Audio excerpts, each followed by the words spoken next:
歡迎大家嚟到呢個第5屆嘅金筆獎中文書法比賽嘅評審會。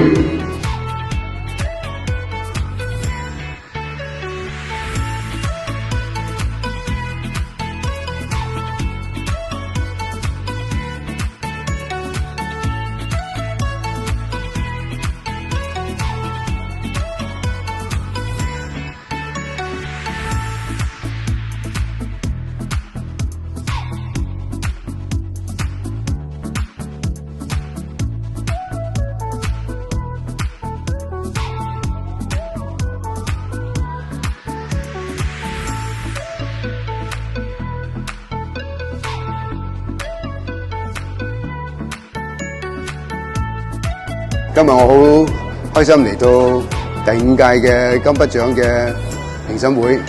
啱啱我哋已經評咗初小組嘅作品啦，即係小學生咧啲字都可以咁靚嘅。希望咧就係我哋啲評審咧就真係俾啲心機，揀到一啲即係真真正正嘅好嘅作品，都唔容易嘅。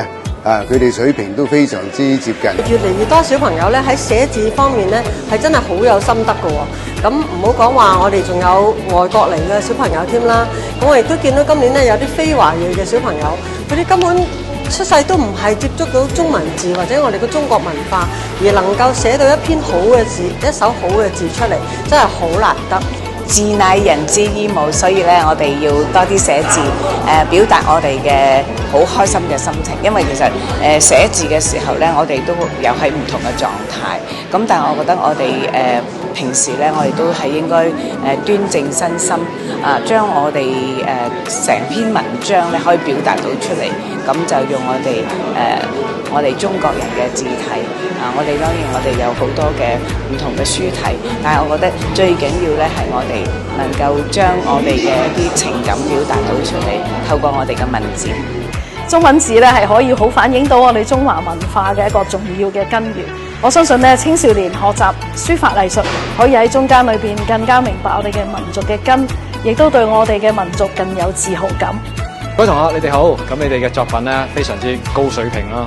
咁其實文字除咗可以表達到嗰個意思之外咧，其實喺你哋嘅書法入邊咧，我哋都可以感受到你個溫度啦，同埋你哋嘅一個性格嘅。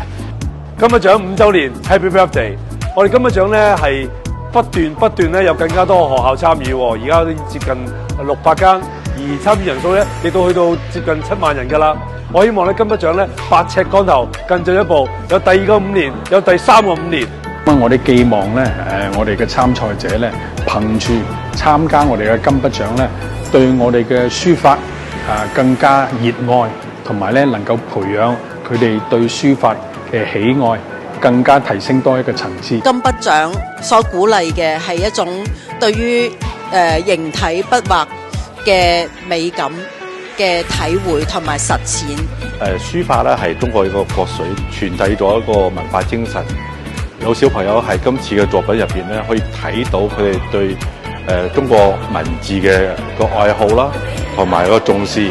作品一路係進步緊嘅。我諗最主要就係大家都經過咁多屆啦，咁因為今次係第5屆，咁經過4屆嘅所謂磨練啦，咁所有嘅學生作品咧係越嚟越好嘅。咁呢個係一個可喜嘅現象嚟嘅，亦都可以發揚到我哋中華文化國粹書法硬筆書法同埋將來寫出嚟嘅。